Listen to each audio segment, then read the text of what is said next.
Bienvenidos una vez más a otra clase de estadística y geometría. Lamento lo sucedido el día de ayer.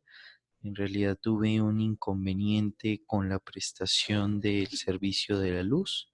Por esa razón, pues no pude conectarme con normalidad. Antes de empezar, quiero hacer algunas precisiones. En primer lugar, los invito a que ustedes se comprometan mucho con este proceso que estamos llevando a cabo, no solo porque pues es una casi que una obligación que hemos adquirido tanto ustedes como estudiar y yo como enseñarles. Eh, Hay algo que me tiene un poco preocupado y es la cuestión del tiempo. Sí, ya son 2 viernes los que desafortunadamente no hemos podido tener clases normales porque han sido festivos o porque se ha conmemorado el Día del Maestro. Entonces los invito a que sean muy comprometidos con su tiempo para que podamos sacar este periodo adelante. Entonces, voy a empezar primero con geometría y luego estadística. ¿Listo? Bueno, vamos a empezar con un poco de historia. La historia del origen de la geometría está asociada a la solución de problemas concretos. Es decir, los conceptos de geometría son consecuencia de las actividades prácticas que realizaba el hombre. Una de estas actividades era la medición de la tierra. De allí el origen etimológico de la palabra geometría. Geo, tierra, y metría, medida. Entonces, ustedes saben que a mí me gusta muchísimo la astronomía. Gracias a todos estos avances en el estudio de la geometría, se pudo determinar el diámetro de la Tierra, ¿cierto? La distancia de la Tierra a la Luna, de la Luna al Sol, y digamos que complementando ese sistema Tierra-Luna, Luna-Sol y Sol-Tierra, ¿sí? Entonces, se dan unos primeros pasos en el campo de la astronomía. Los egipcios son considerados los primeros geómetras de la historia. Ellos se centraron principalmente en el cálculo de áreas y volúmenes. La geometría se convierte en un sistema deductivo con los griegos, pero es sobre todo el matemático griego Euclides a quien se le debe las primeras demostraciones rigurosas y organizadas de geometría. Euclides, hoy por hoy, tiene, digamos que, una gran importancia dentro de la geometría. Euclides logra separar la geometría fundamental que se estudiaba. Entonces, hoy por hoy encontramos la geometría euclidiana y la no euclidiana.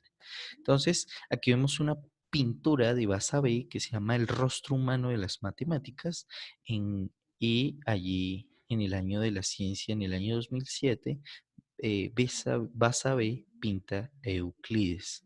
Aquí vemos algunos ejercicios de los egipcios hallando el perímetro y el área. ¿Listo?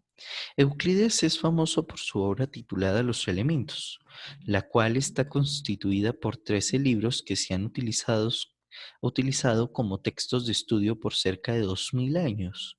Otros matemáticos que han hecho aportes importantes a la geometría son Pitágoras, Arquímedes, Riemann. Desde la antigüedad se utilizaron las figuras geométricas, una de ellas el triángulo. Por historia sabemos que el hombre primitivo a las puntas de sus herramientas de caza les daba forma triangular. Veamos aquí algunas imágenes de esas figuras y aquí vemos a un hombre primitivo, ¿cierto? Luchando contra, al parecer, un dientes de sable. Los faraones tuvieron tumbas en forma de pirámide cuyas caras tenían las formas de un triángulo. Hoy en día se aplican en diversos campos, por ejemplo en la arquitectura, ingeniería, topografía, entre otras. A ustedes estudiantes el tema triángulo les servirá de base para luego conocer otros temas más complejos y para resolver problemas de su vida diaria. Entonces aquí vemos algunas imágenes de las pirámides egipcias, ¿cierto? Y aquí vemos a Tutankamón y algunos instrumentos eh, algunos animales que eran muy representativos o apreciados en la época egipcia. Entonces, ahora sí, entrémonos un poco a hablar sobre los triángulos. Eh, para decir que es un triángulo tenemos que partir de imaginar unas rectas dentro de un plano, ¿cierto? Que están limitadas o cortadas 2 a 2. Entonces, podemos definir que un triángulo es la región de plano limitada por tres rectas. Aquí vemos las tres rectas N, M e I que se cortan 2 a 2. Aquí vemos el corte 2 a 2, 2 a 2, y con N, M, M con N, ¿cierto? M, I. Los puntos de intersección de las rectas son los vértices. Estos puntos de acá se llaman vértices. Los segmentos determinados por dos vértices son los lados. Aquí vemos, ¿cierto? Un lado, otro lado y otro lado. Los segmentos, los cuales se nombran con las mismas letras del ángulo opuesto, pero en minúscula. Entonces, por ejemplo, A, B y C, ¿cierto? Aquí vemos el lado A, el lado B y el lado C. En el siguiente triángulo, el que estamos viendo aquí al lado izquierdo, A, B y C son los lados, A, B y C son los ángulos interiores y los puntos A y B son los vértices, ¿sí? Veamos las letricas en color rojo. Esos son los ángulos, ¿cierto? Aquí no lo puse, pero generalmente uno puede encontrar de esta forma representados los ángulos también.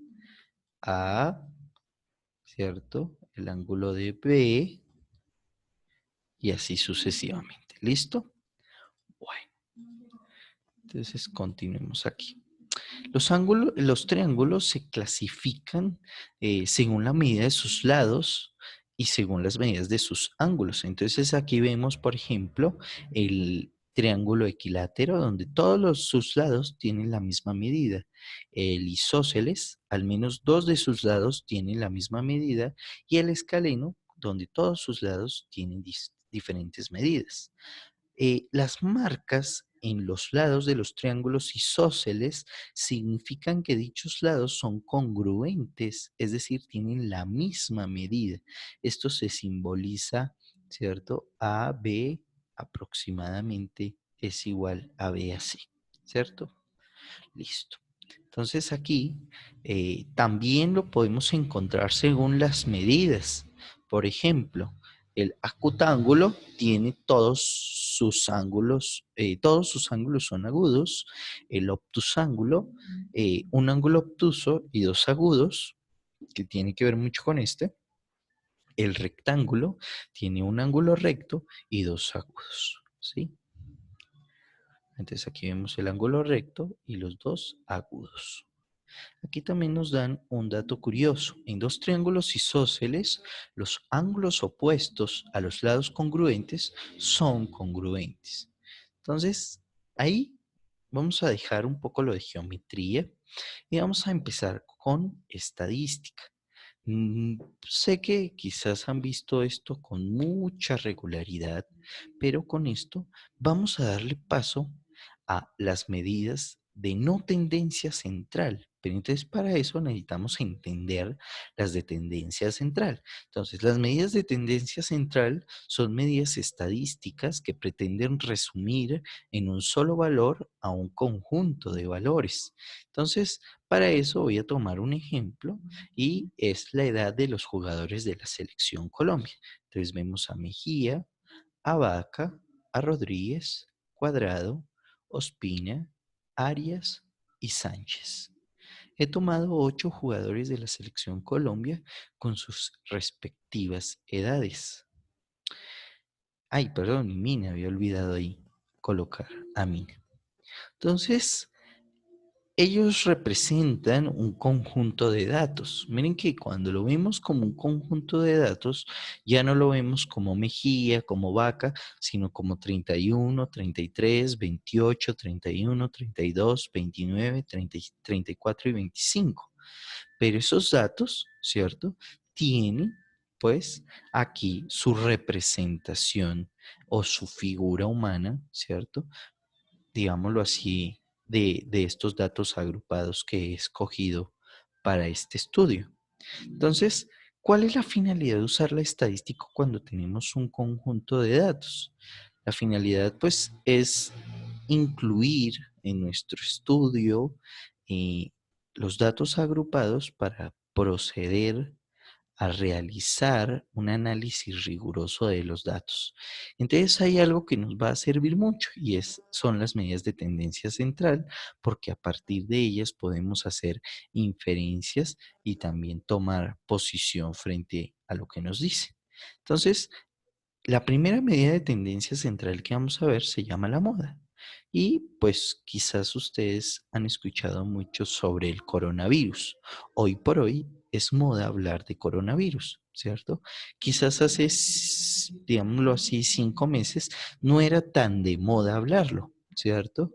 No sé, otras modas son la tendencia de los peinados, eh, el reggaetón, ¿cierto? Entonces, aquí, en estos ejercicios puntuales, la moda tiene que ver con la edad, ¿cierto? Entonces, aquí en nuestro conjunto de datos, vamos a ver cuál fue el que más veces se repitió. En este caso, el jugador Mejía, Cuadrado y Sánchez tienen la misma edad con respecto a los 8.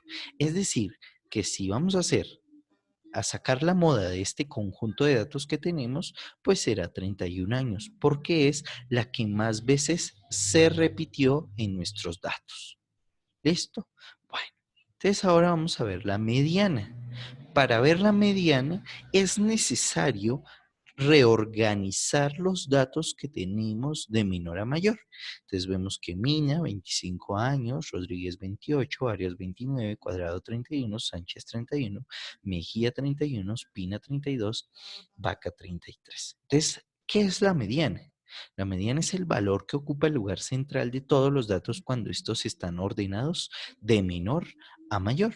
Entonces aquí vamos a hallar la mediana. Entonces aquí voy a separar los datos en dos, ¿cierto? Porque aquí si vamos al concepto, dice todos los datos cuando estos están ordenados de menor a mayor. Entonces, el lugar central, ¿cierto? Entonces, alguien me podría decir, profe, son 8, entonces el lugar central tendrá que ser 4. Listo, ¿no? Si tomamos el 4 sería cuadrado, pero entonces miren que, por ejemplo, aquí también hay 4. Entonces, hay que hacer este siguiente ejercicio para poder hallar la mediana. Tenemos que tomar los dos datos que quedaron en medio de nuestro estudio, luego hacer un promedio, ¿cierto? 31 más 31 dividido entre 2, pues eso será 31 años. Entonces, la mediana será 31 años. Esa es una forma de hacerlo. Hay otra forma que quizás ustedes la han visto. Entonces, uno generalmente toma este dato, ¿cierto? Este dato con este con este, y ya me quedan estos dos, ¿cierto? Esta es otra forma. ¿Cuál método usan ustedes? El que más les guste. ¿Listo?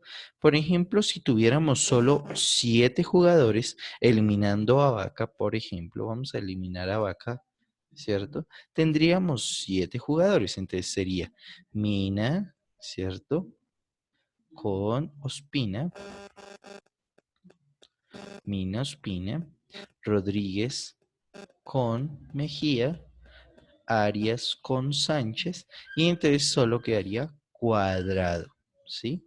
Entonces, para datos impares no es necesario hallar el promedio, que es lo que tenemos acá, sino directamente podemos sacarlo. Cuando son datos pares, sí es necesario hallar el punto medio y resolver a través de un promedio eh, el punto que lo llamaremos mediana. ¿Listo? Entonces miren que aquí encontramos el signo X con un pequeño guión arriba y ese será el valor de la mediana. ¿Listo? Bueno, listo. Entonces ahora vamos a ver la última medida de tendencia central, que es la media.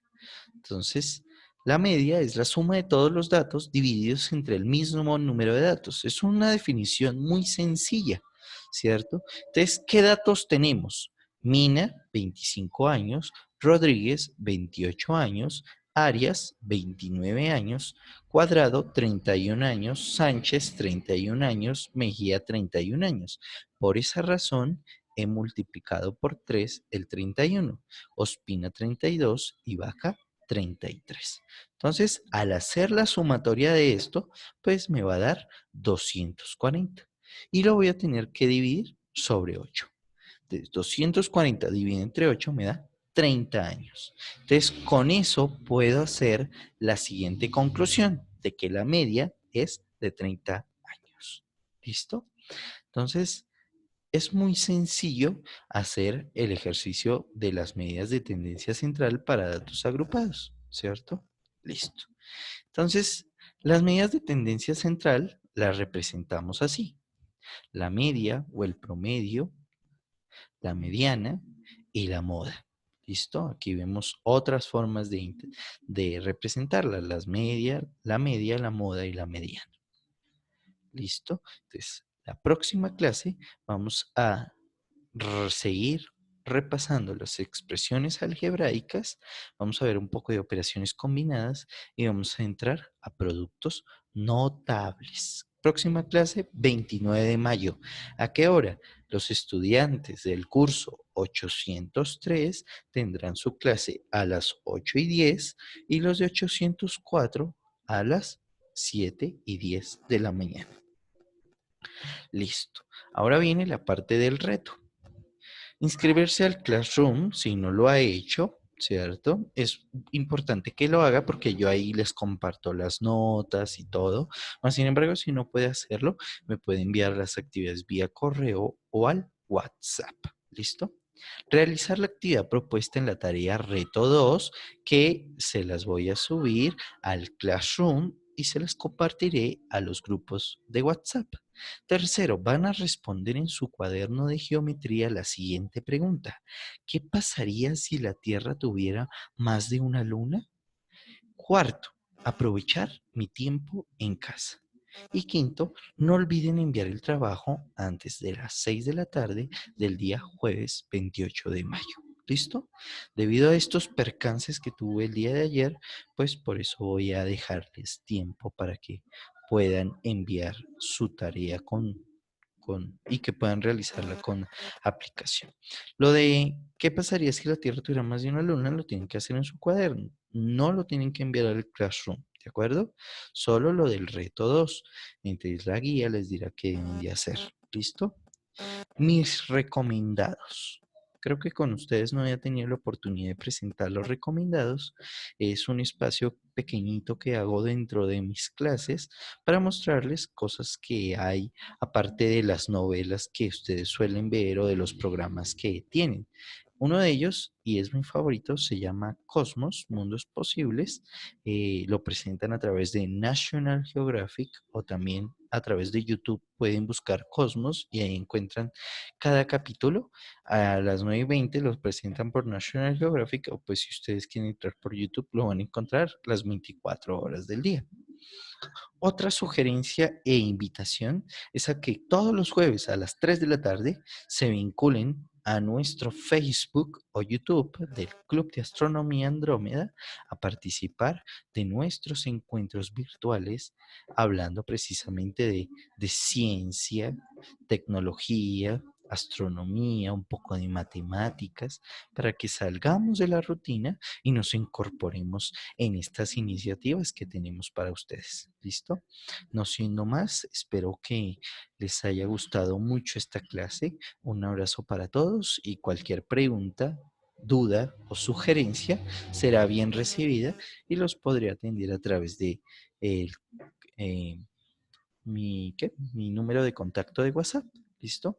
Espero que tengan una linda mañana, tarde o noche y nos vemos el viernes. Un abrazo para todos.